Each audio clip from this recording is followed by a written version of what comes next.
안녕하세요. 곧 시운을 바라보고 있는 가장입니다. 최근 저는 큰 상실감을 겪었습니다. 바로 장모님이 돌아가셨기 때문이죠. 장모님을 떠나보내고 난 뒤 저의 모습을 본 사람들은 하나같이 입을 모아 장모님이 돌아가셨는데 이렇게까지 힘들어하는 사람은 처음 봤다 라고 말하기까지 했습니다. 누군가는 장모님이 아니라 친어머니가 돌아가신 것 같다 라고 말하기도 했죠. 사실 후자의 이야기가 정답이긴 합니다. 저는 장모님을 아내의 어머니 정도로 생각한 게 아니라 정말 저의 어머니로 생각했기 때문이에요. 저는 오늘 저와 장모님의 이야기를 전해보려고 합니다. 저의 이야기가 이 사연을 들으시는 분들에게 위로와 감동이 되었으면 좋겠네요. 제가 장모님을 친어머니처럼 여길 수 있었던 가장 큰 이유는 제가 어머니 없이 자란 아이였기 때문입니다. 아버지는 계셨습니다. 하지만 어머니와 제가 아주 어렸을 때 이혼하셨다고 하죠. 아버지는 바쁜 분이셨어요. 출장이 잦으셨고 한번 해외를 나가면 몇 개월씩 돌아오지 않기도 하셨죠. 두 분이 이혼하시면서 저의 양육은 아버지의 몫이 되었지만 아버지는 이혼 후에도 여전히 바쁘셨기 때문에 저를 제대로 돌볼 만한 여력이 되지 않으셨어요. 그래서 아버지는 저를 할머니 댁에 두고 떠나셨습니다. 할머니는 저에게 그다지 따뜻하진 않으셨습니다. 지금 생각해보면 자기 삶도 벅찬 분이셨던 것 같네요. 할머니는 어린 저를 앉혀놓고 늘 신세 한탄을 하셨습니다.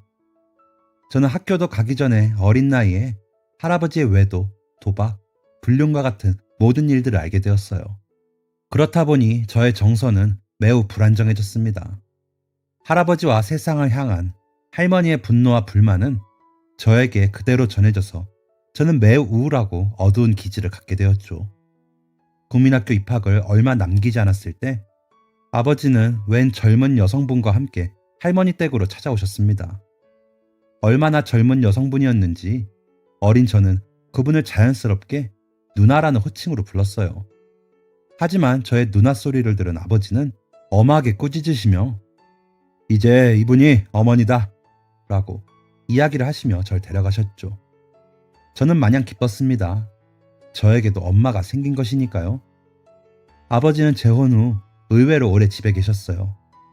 저는 재혼한 아버지, 새어머니와 함께 입학에 필요한 물건을 사거나 함께 시장에 나가는 등 즐거운 시간을 보냈습니다. 어린아이로 할 수 있는 투정은 다 부렸던 것 같아요. 잠이 오지 않으면 잠이 오지 않는다고. 아버지와 새어머니 사이를 파고들거나 잠을 자고 싶지 않은 날에는 잠자리에 들지 않을 거라며 떼를 쓰기도 했죠. 사실 말이 좋아 투정이지 불안정한 어린 나이에 문제 행동과 다름없었습니다. 새어머니는 갓 성인이 된 나이였어요. 어린 나이에 시집 오면서 행복한 결혼 생활을 꿈꿨을 텐데 새어머니가 마주한 현실은 나이 많고 바쁜 남자와 그의 문제 많은 아들이었습니다. 아버지는 재혼한 지 얼마 동안은 집에 잘 계셨어요. 하지만 결혼한 지 1년이 채 안 된 시점에 다시 바깥으로 다니기 시작하셨습니다. 아버지가 집에 들어오지 못하시는 이유는 오로지 일 때문이었어요. 바쁜 만큼 벌어다 주는 돈도 꽤 됐으니 새어머니는 집에 들어오지 않는 아버지에게 조금의 불만도 얘기할 수 없었습니다. 그렇게 아버지가 집을 비우는 기간이 길어지고 집에 돌아오는 텀도 늘어나자 새어머니의 외로움은 점차 커져만 갔습니다. 제가 학교를 마치자마자 집에 들어가면 새어머니는 왜 벌써 와? 라며 윽박을 지르셨고 조금 늦게 가면 왜 이제야 와? 지 애비랑 다를 게 없어? 라고 화를 내셨습니다. 누나라고 부를 정도로 꽃다웠던 새어머니는 점차 생기를 잃어갔습니다. 집 밖으로도 나가지 못했어요.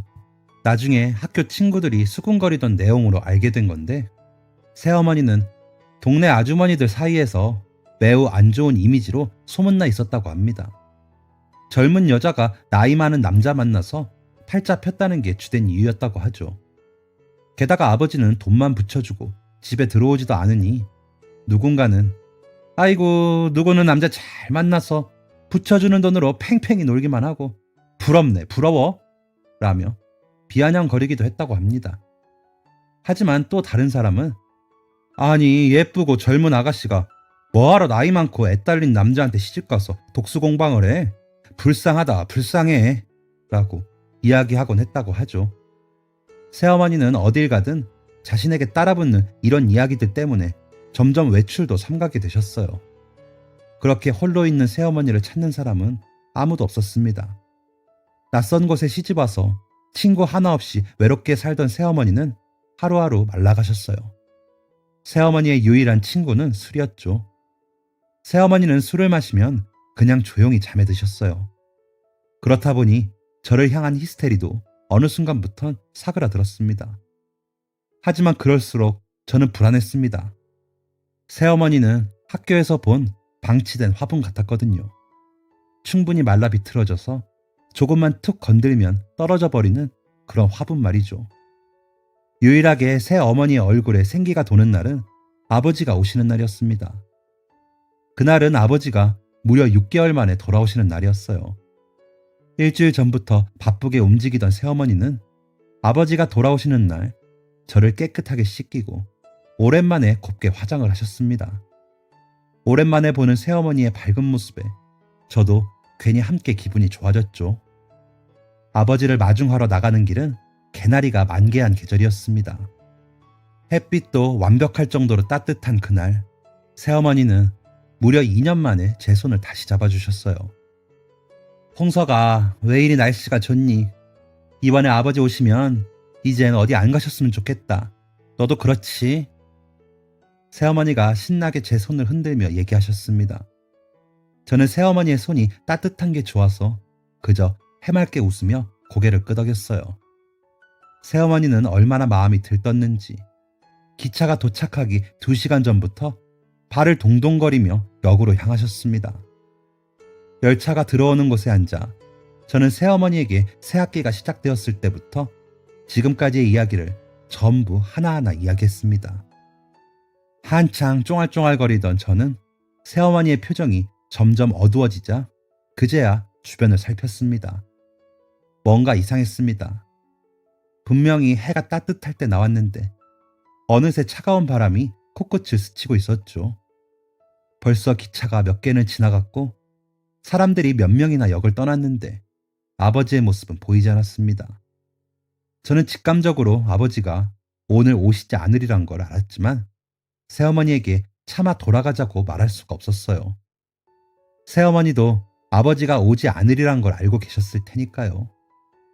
결국 저와 새어머니는 철도 직원의 안내를 받은 후에야 집으로 향할 수 있었습니다. 집으로 도착한 새어머니는 뒤도 돌아보지 않으시고 방으로 들어가셨습니다. 살짝 문고리를 돌려보니 역시나 문을 잠그신 게 느껴졌어요. 오늘도 저렇게 주무시려나 보다 하고 아쉬운 마음을 뒤로 한 채 저는 이불을 덮었습니다. 아버지가 야속했어요. 아버지만 제대로 왔으면 새어머니가 계속 웃는 모습을 볼 수 있었을 텐데 라는 생각을 되뇌며 잠에 들었죠. 그렇게 잠에 든 저는 다음날 문을 쾅쾅 두드리는 소리에 잠에서 깼습니다. 너무 놀라 문을 여니 집 밖에 웬 경찰 아저씨와 옆집 아저씨가 서 계시더군요. 왜 우리 집에 경찰 아저씨와 옆집 아저씨가 함께 왔나 싶어 멀뚱멀뚱 쳐다보고 있으니 경찰 아저씨는 저에게 집에 어른 계시니? 라고 물었습니다. 저는 아저씨의 말에 새어머니의 방문을 가리키며 어머니 계세요 라고 대답했죠.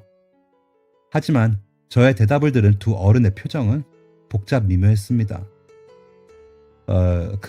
어머니 말고 다른 어른, 아버지라던가 할머니라던가.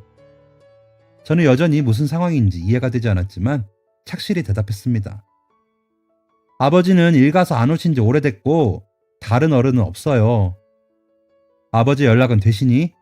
아버지랑 아무래도 얘기를 해야 할 것 같은데. 아버지 아마 연락 안 될 거예요. 어제 온다고 하셨는데 안 오셨거든요. 근데 어머니 계세요. 불러드릴까요? 이 말을 끝으로 제가 발을 옮겨 어머니 방으로 향하자 두 어른들은 화들짝 놀라며 제 팔을 낚아채셨습니다. 아니야. 아버지 연락처만 알려주렴. 그리고 우선 너는 우리 집으로 가자. 옆집 아저씨의 이야기였습니다. 그제야 집 밖을 살펴보니 저희 집 앞은 사람들로 빼곡했어요. 가만히 듣고 보니 제가 살던 아파트 단지가 시끌시끌하더군요. 얼마 지나지 않아 저는 그 이유를 알게 되었습니다. 새어머니는 아버지가 오시지 않은 그날 아파트 창문에서 스스로 뛰어내려 생을 마감하셨습니다.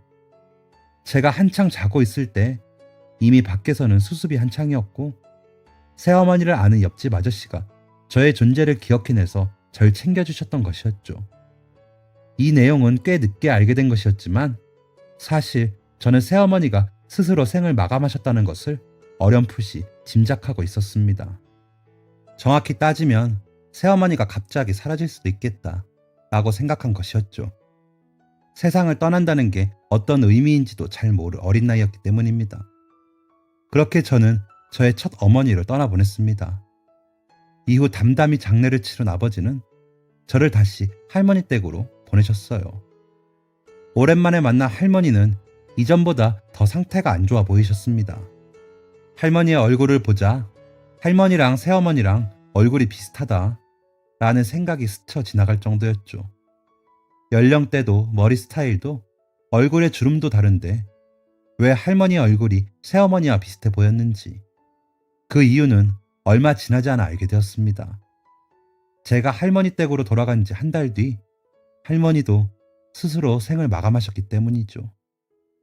학교를 마치고 집으로 들어간 저는 묘하게 가라앉은 집안의 분위기를 느꼈습니다.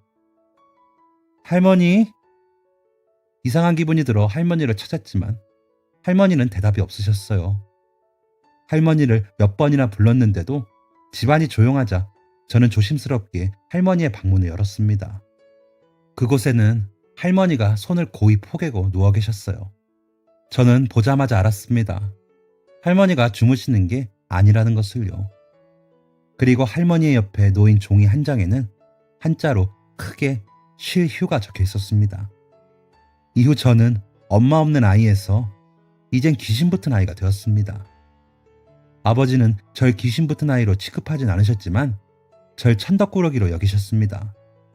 저 때문에 어딜 쉽게 다닐 수도 없으니 불편하셨겠죠. 어느 날 아버지는 저를 빤히 쳐다보시더니 너가 올해로 몇 살이지? 라고 물으셨습니다. 10살이요. 아버지가 그럼 혼자 밥 차려 먹고 씻고 할 수 있겠네? 라고 말씀하시자 저는 직감했어요. 아, 이제 나는 완전히 혼자구나. 아버지는 이 대화를 한 다음 날 집 앞에 있는 식당에 선불 결제를 하시며 떠나셨고 저는 혼자가 되었습니다. 아버지는 선불 결제한 돈을 다 쓸 때쯤 오셔서 다시 결제를 해주는 방식을 택하시다가 언제부터인지 돈을 붙이는 방법으로 결제 방식을 바꾸셨어요. 저는 중학교에 가기 전부터 아버지를 남보다 못한 사람으로 여기고 있었습니다. 저는 어린 나이에 철이 든 편입니다. 스스로 모든 것을 해결해야 했기에 더더욱 그랬겠죠. 그래서 저는 미친 듯이 공부를 했습니다. 아버지처럼 밖으로 다니지 않고 한 군데서 정착해서 큰 돈을 벌 수 있는 직업을 하려다 보니 공부를 해야겠더라고요. 또 어두운 성격 탓에 주변에 아무도 오지 않으려고 해 외로운 마음에 공부를 시작한 것도 있었습니다. 그렇게 중학교, 고등학교에 올라가고 저는 대학생이 되었습니다. 대학교에 입학해서도 저는 특유의 우울하고 어두운 분위기 때문에 친구를 사귀지 못했어요. 한마디로 사회성이 많이 떨어졌던 것이죠. 하지만 군대를 다녀온 후 저의 성격은 사회생활을 할 정도로 많이 개선되었습니다. 우수한 성적으로 대학을 입학하고 졸업하니 회사는 골라서 가게 되더군요. 학벌도 좋고 아버지 재산도 여유롭고 직업도 괜찮으니 선자리가 정말 많이 들어왔습니다. 특히 20대 후반이 되니 정말 이틀에 한 번꼴로는 선제일을 받았습니다. 하지만 저는 결혼만큼은 절대 하고 싶지 않았어요. 엄밀히 따지면 저는 결혼을 해서는 안 되는 사람이라고 생각했습니다. 저는 사회생활을 하며 주변에 사람이 많이 생기긴 했지만 그 누구에게도 깊은 이야기를 하거나 마음을 내준 적이 없었습니다. 왜냐하면 저는 새어머니와 할머니의 일을 겪은 후 귀신 붙은 아이로 십수년을 살았으니까요. 사람이 같은 이야기를 수십, 수백 번 듣게 되면 아닌 걸 알면서도 스스로를 의심하게 됩니다. 제가 딱 그 꼴이었어요. 새어머니도 할머니도 제가 곁에 있을 때 그렇게 되셨는데 제가 친구를 사귀거나 사랑하는 사람을 만나면 그 사람들도 새어머니, 할머니처럼 될 거라고 생각했습니다. 또 자식은 아버지를 닮는다는 이야기 때문에 제가 아버지처럼 아내와 자식에게 무관심한 사람이 될까 두려웠어요. 저는 정말 병적으로 손자리를 피했습니다. 우연한 인연도 피해 다녔어요. 그렇다 보니 주변에 이상한 소문이 돌기도 했지만 괜찮았습니다.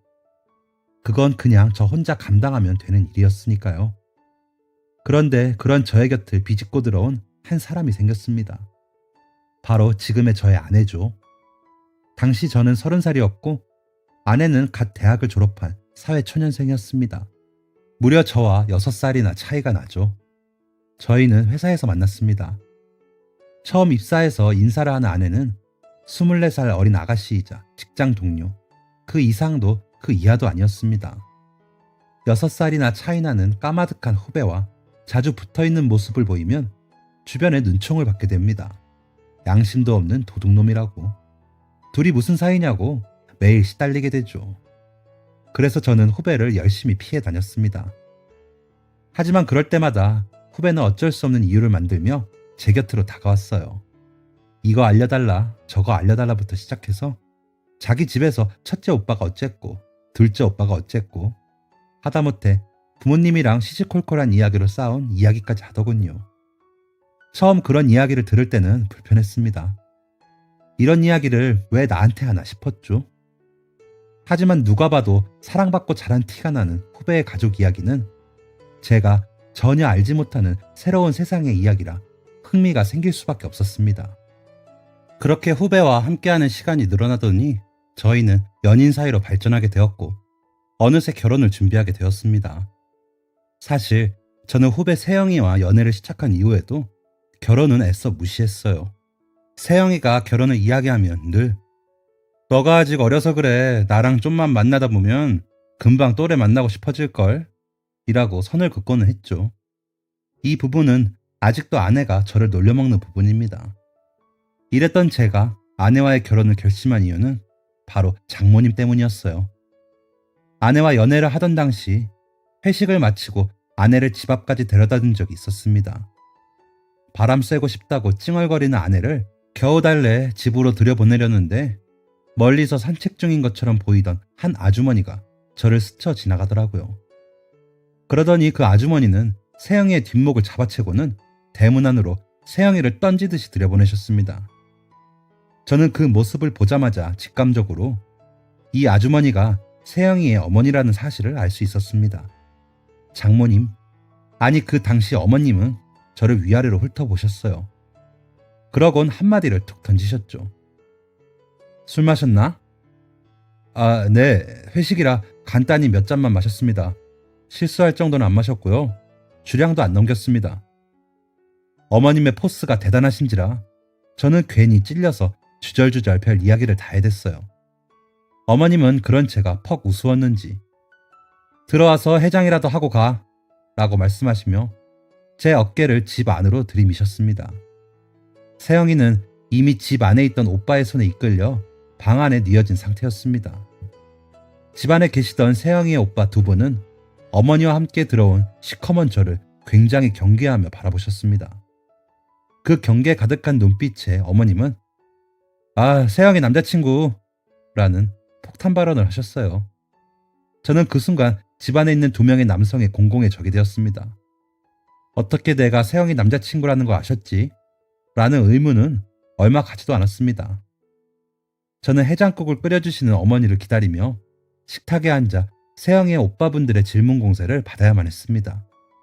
6살의 나이 차이가 나며 세영이 직장 상사라는 점에서 분위기가 정말 살벌해졌지만 어머님의 그만하고 세영이 깨워 해장국 먹이게 라는 말 한마디로 모든 상황은 정리되었습니다.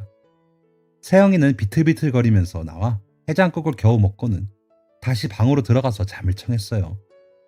저는 해장국이 코로 들어가는지 입으로 들어가는지도 모른 채 꾸역꾸역 밀어넣고 있었습니다. 그저 이 순간이 어서 지나가길 바랄 뿐이었죠. 어머님은 제 뒤통수가 뚫릴 듯이 바라보는 두 오빠를 방 안으로 몰아넣으시곤 제 맞은편에 앉으셨습니다. 세영이가 내 나이 40에 낳은 늦둥이야. 그래서 지 오빠들이랑은 10살 넘게 차이가 나고, 그래서 아주 귀여움이란 귀여움은 다 받고 자랐어. 애 아빠가 일찍 가서 동생을 아버지처럼 키우기도 했고, 세영이 나이가 몇 살인데 아직도 애 취급을 하네. 내가 미안해. 아, 아닙니다. 괜찮습니다. 가족분들이 많이 예뻐하신다는 건 세영이한테 익히 들어서 알고 있었습니다. 세영이가 얘기 참 많이 했는데 홍석이라고 했나? 네, 맞습니다. 어느새 해장국을 해치운 저는 착실히 앉아 어머님의 질문에 대답을 하고 있었습니다. 세영이 오빠들이 저렇게 대하는 거 좀만 이해해줘. 세영이가 남자친구 관련된 이야기는 나한테만 했었거든. 아마 남자친구가 있는지도 몰랐을 거야. 이 이야기를 하신 어머님은 일어나시더니 부산하게 무언가를 챙기기 시작하셨습니다. 혼자 산다고 했지? 네, 혼자 살고 있습니다. 반찬 몇 개 챙겨줄 테니까 가서 먹어. 지금 보니까 너무 말랐네. 어머님은 온 냉장고를 다 털어서 제 양손에 반찬을 한가득 안겨주셨고, 가끔 와서 밥도 먹고 그래. 북적북적한 데서 밥도 먹고 그래야 사람이 외롭지 않아. 라는 말로 저를 배웅하셨습니다. 저는 처음 받아보는 호의와 인간적이고 따뜻한 대접에 그 자리에서 멍하니 한참을 서 있을 수밖에 없었습니다. 그동안 많은 사람들이 저에게 잘 대해주긴 했습니다. 하지만 그런 행동의 이면에는 늘 동정어린 시선이 깔려 있었어요. 그러나 어머님의 행동에는 전혀 그런 마음이 내포되어 있지 않았습니다. 멍하니 집으로 돌아간 저는 배가 부른데도 어머님의 반찬을 집어먹기 시작했습니다.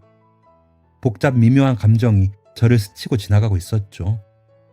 세영이는 자신이 취한 사이에 제가 집에 들렀던 것을 알게 되자 노발대발하며 당장 정식으로 인사를 하러 오라고 으름장을 놓았습니다. 예전이라면 변명을 대며 거절했겠지만 그때는 왜인지 거절하고 싶지 않았어요. 저는 세영이의 제안을 흔쾌히 수락했고, 저는 전보다 멀끔한 모습으로 세영이의 집을 찾아갔습니다. 남자는 술을 먹어봐야 한다는 주장과 함께 온 집안의 담금주를 다 꺼내온 세영이의 오빠들은 초저녁부터 저에게 술을 먹이기 시작하셨습니다. 하지만 그분들이 간과하셨던 게 있어요. 저는 술이 굉장히 셉니다. 반면 두 분은 술이 매우 약하셨죠. 결국 두 분은 제 얼굴이 빨개지는 것도 못 본 채 잠에 드셨습니다. 옆에서 거들며 한두 잔 하던 세영이도 마찬가지였죠. 어머님은 쓰러져 널브러져 있는 세 자녀들의 잠자리를 봐주시고는 저를 부르셨어요. 한 잔 더 할 텐가? 저는 거절할 이유도 용기도 없었기 때문에 잠자코 어머니의 맞은편에 앉았습니다. 그러면서 저희는 술잔을 기울이며 참 많은 이야기를 나눴습니다. 세영이한테 건너들은 이야기라 알고 있다고 말하기 어려웠는데 사실 자네 어린 시절 이야기를 알고 있어. 저는 올 것이 왔다고 생각했습니다. 이제 세영이와 만나지 말라고 말씀하시겠지 라고 생각했던 찰나 어머님은 내가 자네 이야기를 알지 못했다면 자네가 처음 우리 집에 왔을 때 이 청년이 우리 세영이를 행복하게 만들어줄 수 있는 사람인가를 생각했을 거야 라고 말씀하셨습니다. 당연한 말이죠. 어머님은 세영이의 어머니니까요. 그런데 이후 어머님의 말은 또 한 번 저를 멍하게 만들었습니다. 그런데 자네 이야기를 알고 나니 우리 세영이가 이 청년을 행복하게 만들어줄 수 있을까? 라는 생각을 하게 되더군. 저는 이 이야기가 무슨 말인지 한참을 곱씹었어요. 하나도 이해가 되지 않았습니다. 가족도 아닌 사람이 여자친구의 어머니가, 그것도 여자친구의 행복보다 나의 행복을 생각해 주다니 이게 무슨 일인가 싶었어요. 저와 연애하는 세영이가 입버릇처럼 행복해야 해 라고 말해주긴 했지만 행복이라는 말이 이렇게 가슴에 와닿았던 적은 없었습니다. 제가 아무 말도 하지 못하고 가만히 땅만 쳐다보고 있자 어머님은 자네가 세영이를 행복하게 해줄 수 있는지 없는지는 생각하지 말았으면 해. 그저 세영이가 자네를 행복하게 해줄 수 있다는 확신이 있다면 세영이랑 결혼해도 돼. 저는 대체 어머님이 저에게 무슨 말씀을 하시는 건지 이해가 안 됐습니다. 문장은 이해가 됐어요. 저는 그저 어떻게 악재를 몰고 다닌 사람과 자기 딸의 결혼을 허락하는지 이해가 되지 않았던 것입니다. 제가 어떻게 세영이 같은 아이와 결혼을 하겠나요? 라는 말은 차마 내뱉지 못했습니다. 울컥했거든요. 어머님은 제 손에 휴지를 쥐어주시며 세영이가 자네 이야기를 정말 많이 했어. 마음이 쓰이는 사람이 생겼다고 말했을 때부터 지금까지 모든 이야기를 들었지. 원래 딸이랑 엄마가 그래. 내가 비록 건나들은 이야기지만 자네가 좋은 사람이라는 확신은 있어. 만나보니까 더 잘 알겠더라고. 라고 말씀하셨습니다. 세영이와 결혼해도 좋다는 이야기는 세영이를 위한 말이기도 해. 세영이가 자네랑 정말 결혼하고 싶어 하거든. 결혼하자는 말만 하면 칼같이 선을 긋는다고. 울면서 들어온 게 몇 번인 줄 알아? 아, 그 부분은 제가 정말 됐어. 죄송하다는 이야기 들으려고 그런 거 아니야.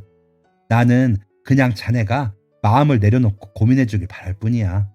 우리 세영이 아직 부족하고 가르칠 게 많은 아이지만 애교 많고 발랄하고 은근히 똑부러져.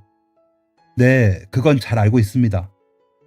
자네는 우리 세영이를 행복하게 해줄 수 있을 거야. 그러니까 세영이 덕분에 행복해질 수 있으리란 확신만 있다면 결혼해도 좋아. 다 괜찮아. 사실 어머님의 이야기 중 괜찮다라는 말 외에는 전부 흐릿하게 기억이 납니다. 어머님은 끄끄거리며 눈물을 흘리는 저의 손을 잡고 한참을 괜찮다고 말씀해 주셨어요. 그리고 자네 탓이 아니다라는 말도 해주셨죠. 저는 괜찮아, 네 탓이 아니야 라는 간단한 위로 한마디가 듣고 싶었던 것이었는지도 모릅니다. 이후 저는 지체하지 않고 세영에게 프로포즈를 했고 저희는 부부가 되었습니다. 결혼을 준비하면서 처가에 자주 방문을 하게 되자 저는 이 결혼하길 잘했다는 생각을 갖게 되었어요. 한 번도 경험해보지 못한 따뜻한 가정의 모습을 처가에서 느낄 수 있었기 때문입니다. 무엇보다 장모님은 늦둥이 딸을 얻자마자 남편을 여의고 독하게 세 자녀를 키운 분이셨어요. 혹시 아버지 없다고 자식들이 삐뚤게 자라지는 않을까 늘 노심초사하며 사셨고 그래서인지 자식들에게 특히 엄하셨죠. 하지만 저에게는 누구보다 따뜻한 분이셨습니다. 어느 정도냐면 아내와 형님들이 누가 친자식인지 모르겠다며 질투할 정도였죠. 그러나 어머님이 특히 저를 기꺼워하시는 것에 대해 진심으로 불만을 가진 사람은 없었어요. 제가 부모의 정을 못 받으며 살아왔다는 것을 모두가 암묵적으로 알고 있었기 때문이었죠. 저는 가족이라는 울타리가 가져다주는 안정감 속에서 오랫동안 지속되었던 우울감과 외로움을 떨쳐내기 시작했습니다. 그렇게 정서가 안정되자 아이를 계획하게 되었고 저와 아내는 한 번의 임신까지 성공했어요. 그렇게 행복하기만 할 것 같았던 어느 날 저희 가족에게 큰 시련이 찾아왔습니다. 아이의 세 번째 생일을 축하하려고 퇴근을 조금 앞당긴 날이었습니다. 아내가 조금 늦어질 것 같으니 먼저 처가로 가 있으라기에 장모님께 연락을 드리고 처가댁 버스 정류장으로 향했습니다. 바로 다음 정류장에서 내려야 해서 분주히 짐을 챙기고 있는데 함께 버스를 타고 있던 사람들이 웅성거리는 소리가 들렸습니다. 뭐야 저 사람?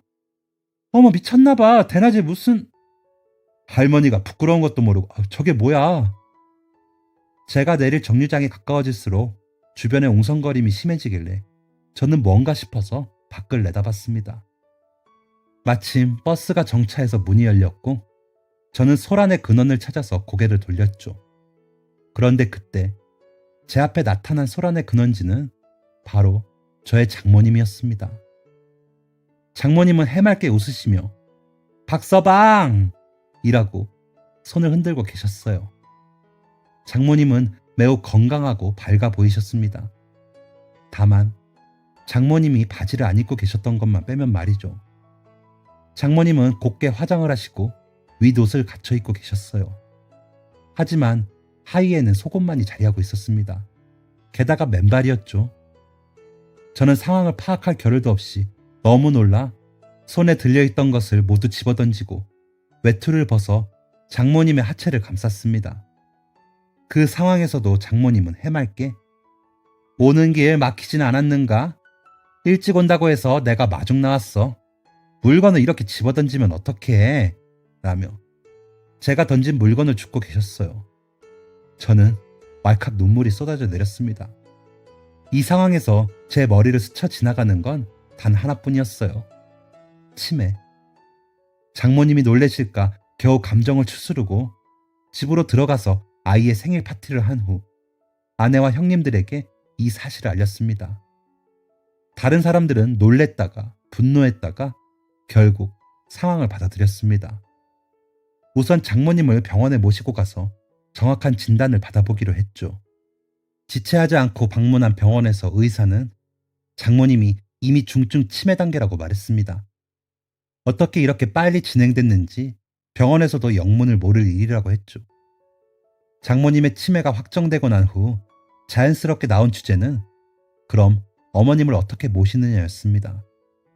모두 장모님을 직접 모시고 싶어 했지만 치매 환자를 돌보는 일은 정말 쉽지 않은 일이라는 걸 알고 있었습니다. 병원에서도 말릴 정도였죠. 게다가 두 형님은 자영업을 하시는 분들이라 주말도 없이 일하는 분들이셨습니다. 또 일에 욕심이 많던 아내는 아이를 낳고 겨우겨우 복직을 한 상태라 아내의 마음속에서는 장모님을 모시고 싶은 마음과 지금의 경력이 아쉬운 마음이 충돌하고 있었죠. 이런 상황에서 일을 그만두고 장모님을 모실 수 있는 사람은 저뿐이라는 생각이 들었습니다. 대기업에서 한자리 하고 있는 저였지만 사실 저는 사회생활에 큰 미련이 없을 뿐더러 아버지가 미리 증여해 주신 건물이 있었거든요. 물론 아버지에 대한 원망으로 건물에서 나오는 수익은 한 푼도 쓰지 않았지만 장모님을 위해서라면 자존심 다 버리고 아버지가 증여해 주신 건물로 먹고 살면서 장모님을 모실 생각이었습니다. 모두가 한숨을 푹푹 쉬고 있을 때 제가 일을 그만두고 장모님을 모시겠다고 하니 아내와 형님들 모두 눈이 동그래져 저를 쳐다보았습니다. 그러면서 그렇게까지 하지 않아도 된다며 저를 만류하기 시작했죠. 어떻게 친자식도 힘들어하는 걸 저에게 맡기겠냐며. 하지만 저는 정말 괜찮았습니다. 아무리 피가 섞이진 않았더라도 장모님은 저에게 친어머니 같은 분이셨으며 가족과 부모의 정을 알게 해주신 분이셨으니까요. 저는 장모님이 아니었다면 아내와 사랑스러운 아이도 만나지 못했을 것이라며 장모님을 제가 보살피겠다고 이야기했습니다. 아내와 형님들은 저의 결정을 무려 반년이나 말리셨어요. 그동안 장모님은 보호시설과 병원을 옮겨 다니셨습니다. 그런데 전문시설에 계셨던 장모님은 날이 갈수록 상태가 안 좋아지셨어요. 저는 쇠약해진 장모님의 모습을 보고 즉시 사표를 썼습니다. 그리고 치매 환자를 어떻게 보살펴야 하는지 전문적으로 공부하기 시작했습니다. 그렇게 회사를 그만두고 요양보호사 자격증까지 따자 아내와 형님들은 두 손 두 발 다 들 수밖에 없었습니다. 장모님을 모시는 동안 정말 힘든 날들이 많았어요. 장모님의 기억은 가장 최근 것부터 사라져 갔습니다. 저와의 추억, 자녀들과의 추억, 손주와의 추억, 장인어른과의 추억. 장모님은 점점 어린아이가 되어갔습니다. 저에게 행복을 알려주시고 배려를 가르쳐주신 장모님은 어느새 때만 쓰는 고집쟁이가 되어 있었어요. 하지만 정성이 하늘에 통한 것인지 장모님의 증세는 악화되지는 않았습니다. 어쩔 때는 완화된 듯 보이기도 했어요. 가끔은 멀쩡한 사람처럼 식사도 하시고 대화도 하셨기 때문입니다. 그럴 때면 아내와 형님들은 하늘이 감동한 기적이라고 그 상황을 표현하곤 했습니다. 그렇게 장모님의 치매를 돌본 지 10년이 조금 넘어갔을 때 장모님은 곤히 자고 있는 저를 부르셨어요. 사실 당시엔 장모님의 목소리가 너무 멀쩡해서 그 상황이 꿈이라고 생각했습니다.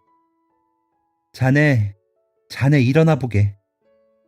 가물거리는 정신을 겨우 붙잡고 꿈결에 무슨 일이세요, 장모님? 이라고 말하자 장모님은 나 이제 멀리 가. 그동안 같이 여행해줘서 고마웠어. 잘 지내? 라는 말을 남기셨습니다. 대체 어딜 가신다는 건지 그리고 무슨 여행을 했다는 건지 이해가 안 되는 구절과 멀쩡한 목소리 때문에 저는 장모님과의 대화를 꿈이라고 치부하고 다음날 아침 일찍 일어나서 장모님을 찾았습니다. 어제만 해도 장모님의 머리는 부스스했고 옷은 짝이 맞지도 않았는데 침대 위 누워 계시는 장모님은 머리를 곱게 빗으시고 기름칠까지 하신 후 옷도 새 옷으로 갈아입으신 상태였습니다. 그제야 저는 어제 장모님의 이야기가 꿈이 아니라는 것을 알 수 있었습니다. 정말 장모님은 저에게 마지막 인사를 건네주신 것이었어요. 저는 그 자리에 주저앉아 오열을 했고 무슨 정신인지 모르게 장모님의 장례를 치렀습니다. 무려 10년간 이어졌던 여정의 마침표는 생각보다 많이 슬펐습니다. 하지만 저에게는 벌써 훌쩍 커버린 아이와 조금 주름살이 패인 아내가 있었습니다. 언제까지고 슬퍼할 수 없는 노릇이었죠. 저는 다시 살아가야겠다는 다짐을 하고 장모님의 물건을 하나둘 정리하기 시작했습니다. 한 박스도 채 안 나오는 장모님의 짐을 정리하고 나니 일기장으로 보이는 노트가 보이더군요. 그 노트에는 아내와 저에 대한 내용이 적혀 있었습니다. 세영이를 많이 혼냈었다. 한 번은 세영이가 놀이터에서 다리가 아프다고 업어달라고 했는데 말도 안 되는 떼를 쓴다며 우는 아이를 한 번 안아주지 않았다. 그게 너무 후회가 된다. 하늘이 내려준 아이에게 못되게 굴어서일까? 그래서 벌을 받는 걸까? 우리 사위, 우리 딸 만나서 행복하길 바랬는데 내가 세영이와 사이에 행복한 앞날에 걸림돌이 되는 걸까 두렵다. 아니, 미안하다. 저와 아내는 이 내용을 보고 서로를 부둥켜 안고 울었습니다. 사실 저와 아내에게도 한 번쯤 포기하고 싶었던 때가 있었기 때문이죠. 그런 마음을 가졌던 것이 너무 죄송해서 눈물을 흘리고 있는데 아내가 펼쳐준 다음 내용으로 인해 저는 우습게도 위로를 받고 말았습니다. 다음 장에는 장모님이 저를 향해 쓴 편지가 적혀 있었습니다. 홍석이, 자네, 내가 요즘 들어 정신이 온전치 못해 미안해. 늘 정신 빠진 상태로 살다가 이따금 정신이 돌아올 때면 자네가 나를 돌봐주었을 때의 한 장면들이 떠올라. 오늘은 자네가 내 머리를 빗어주다가 제가 몰고 다니는 불행은 아직 끝나지 않았나 봐요. 장모님같이 건강한 분이 갑자기 이렇게 되신 걸 보면 이라고 말한 게 떠올랐어.